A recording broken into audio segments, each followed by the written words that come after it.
Sekarang kita lanjutkan dengan pembicara kedua. Mohon kurikulum vitae-nya, panitia. Oke, ini adalah senior saya yang alumni Universitas Airlangga juga, Dr. Justina Evi Tiaswati, psikiater psikiatri.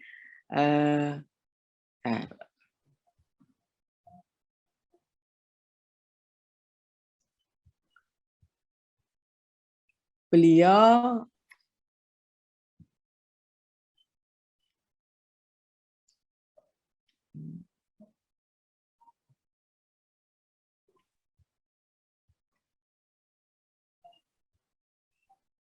Kepala Puskesmas di Atambua pada tahun 1990 sampai 1992. Kemudian Kepala Puskesmas Halilui Atambua, wah ini sering ke Nusa Tenggara Timur, dan dokter di instalasi gawat darurat Rumah Sakit William Booth, serta psikiater di Rumah Sakit Daerah Dr. Subandi Jember mulai 2002 sampai saat ini. Dari organisasi, beliau adalah Ketua ID Cabang Kota Palembang, Ketua Bidang Organisasi PB Pernefri, Papdi Sumatera Selatan, Ketua Tim Kendali Mutu dan Kendali Biaya BPJS Palembang, dan Ketua Bidang Budaya ICMI Sumsel, serta anggota daripada International Society of Nephrology dan International Society of Peritoneal. Ya, oke, saya berikan waktu 20 sampai 25 menit dengan topik terapi ansietas dan depresi sesuai dengan Fornas 2020. Waktu saya persilahkan Dr. Evi. Baik, terima kasih Dr. Dayu. Assalamualaikum warahmatullahi wabarakatuh.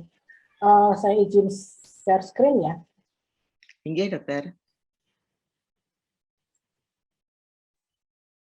Minta tolong di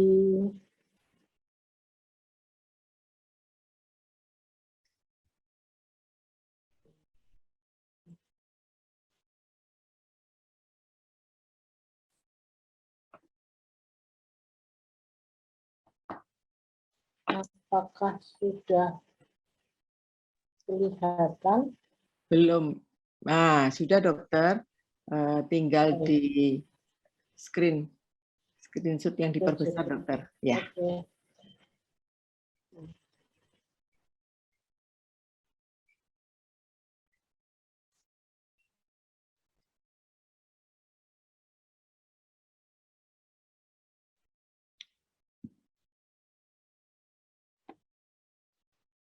Baik, sesuai dengan tugas saya pada siang hari ini, saya akan membahas mengenai terapi ansietas dan depresi sesuai dengan Formularium Nasional 2020 yang baru saja kita semua tahu.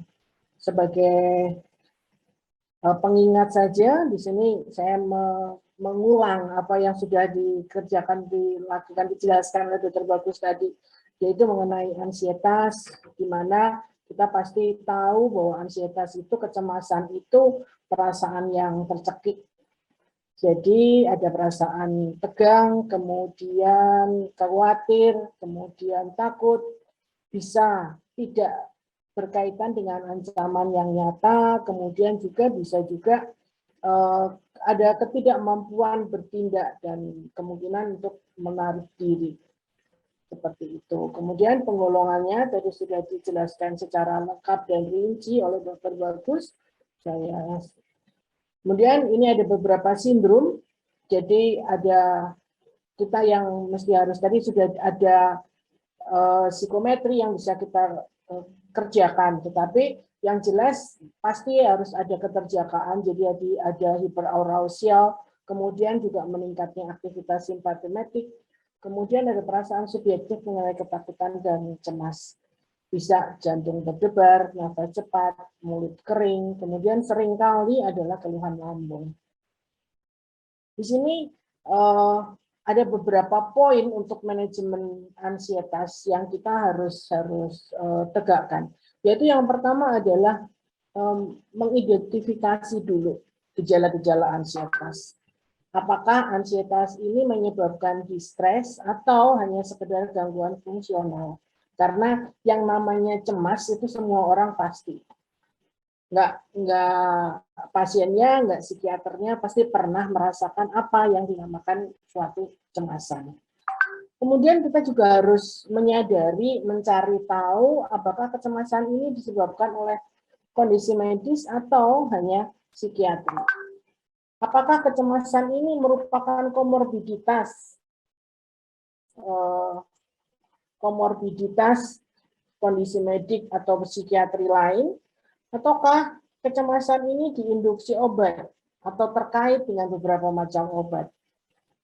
Jangan lupa lakukan pemeriksaan fisik dan penilaian laboratorium dasar. Kemudian identify juga specific anxiety disorder seperti yang sudah dijelaskan oleh Dr. Bagus tadi.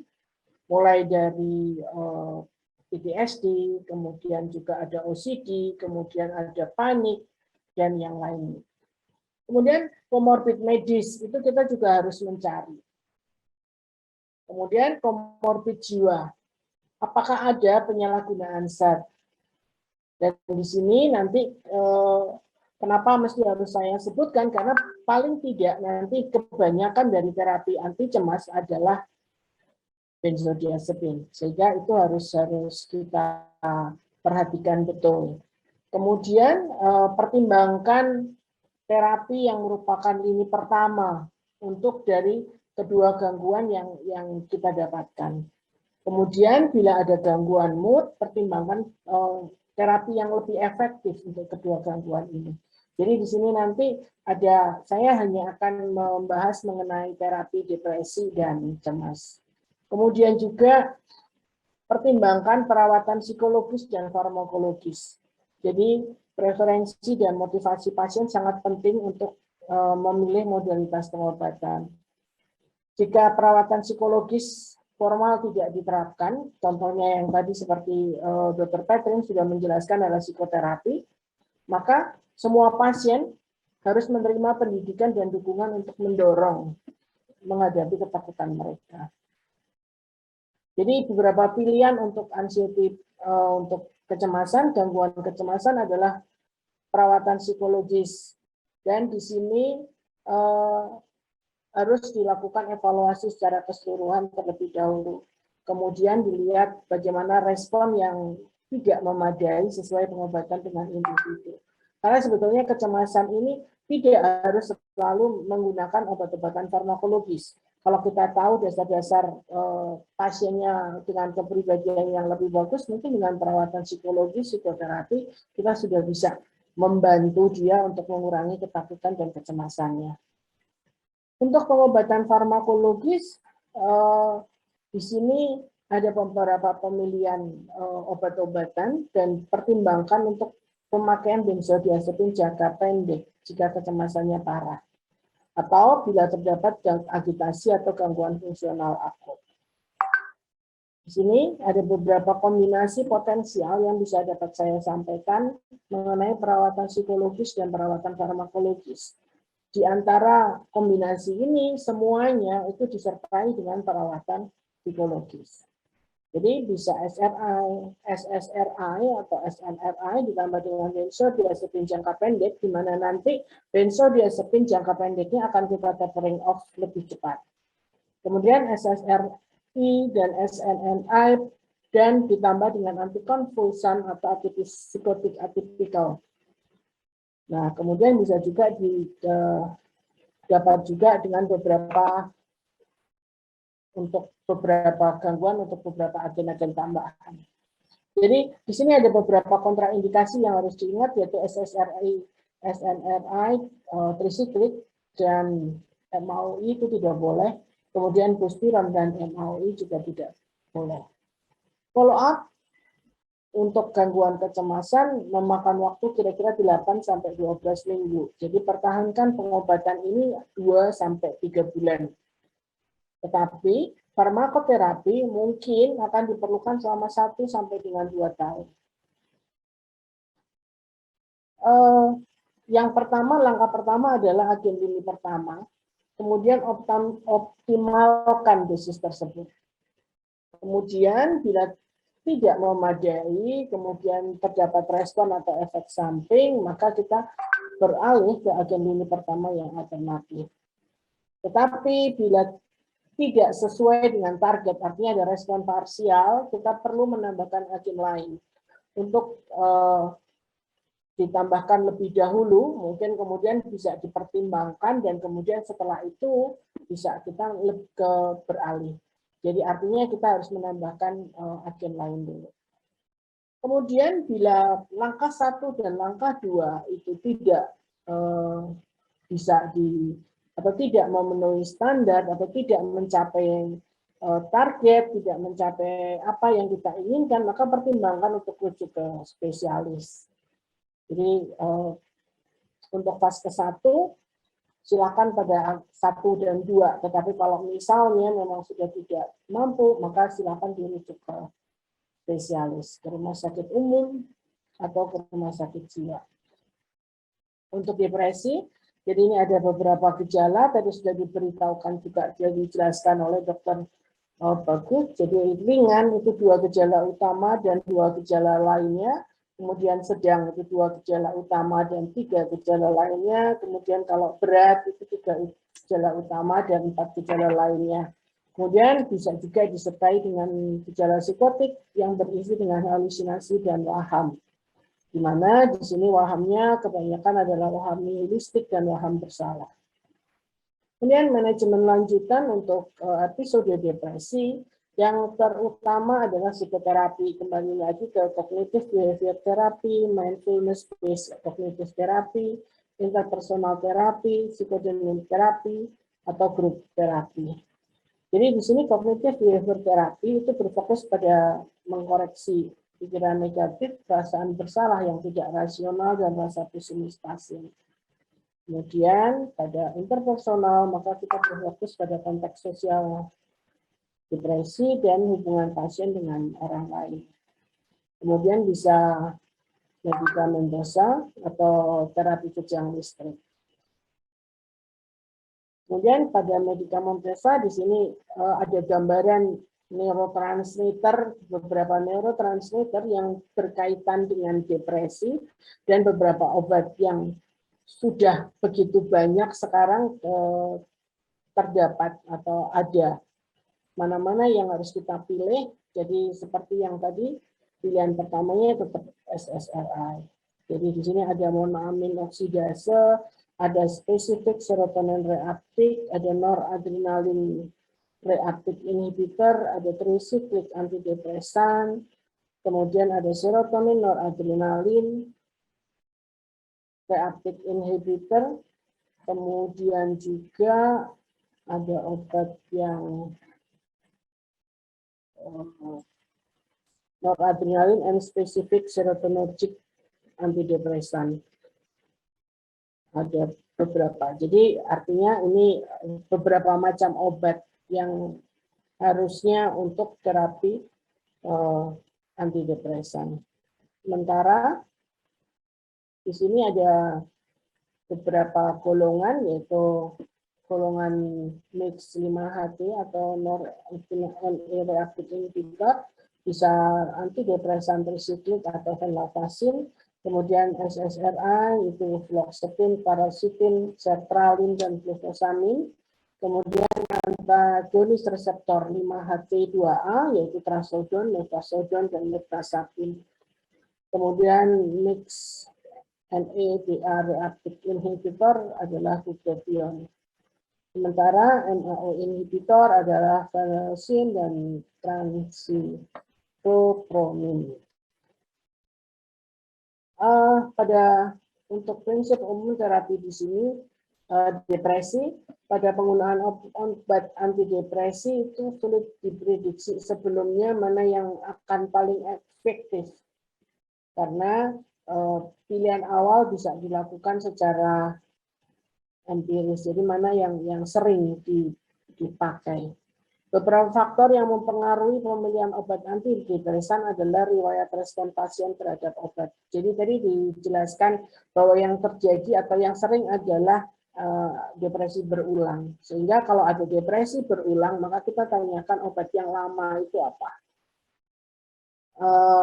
Ada farmakogenetik, di mana kalau misalnya ada salah satu keluarganya yang mengalami depresi juga, maka ditanyakan bagaimana respon keluarga terhadap obat tersebut. Kemudian ada beberapa jenis depresi, depresi yang agitatif dan non-agitatif. Sehingga kita bisa memilih yang agitatif memakai obat yang apa, kemudian yang non-agitatif yang seperti apa. Dan juga perlu dipikirkan kemungkinan interaksi obat. Ada beberapa interaksi obat yang harus kita pertimbangkan. Dan juga profil adverse event dari obat. Dan kemudian juga harga obat. Dan harga obat ini sebetulnya adalah sesuatu yang harus kita pertimbangkan, karena kalau misalnya harganya kemahalan nanti malah menyebabkan depresi. Jadi mungkin mesti harus dipertimbangkan untuk kalau misalnya memang pasien itu anggota BPJS, ya kita pakai yang di BPJS. Kemudian dari Fornas 2020 saya dapatkan bahwa pada Fornas itu anti cemas yang ada itu golongan benzodiazepin mulai dari alprazolam, diazepam, clobazam, dan lorazepam itu tercantum pada Fornas 2020. Tetapi yang tersedia di Vaskes 1 dan boleh dipergunakan di Vaskes 1 adalah diazepam dan clobazam.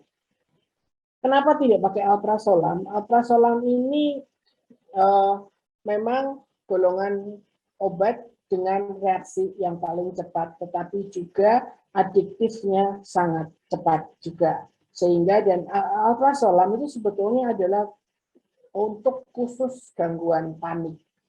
Sehingga kalau misalnya memang gangguan ada terdapat serangan-serangan panik, mungkin kita bisa berikan alprazolam. Tetapi kalau ada gangguan tidur, mohon jangan diberikan alprazolam karena alprazolam bukan obat tidur. Kemudian untuk antidepresan ada fluoxetine, ini di Vaskes 1 ada.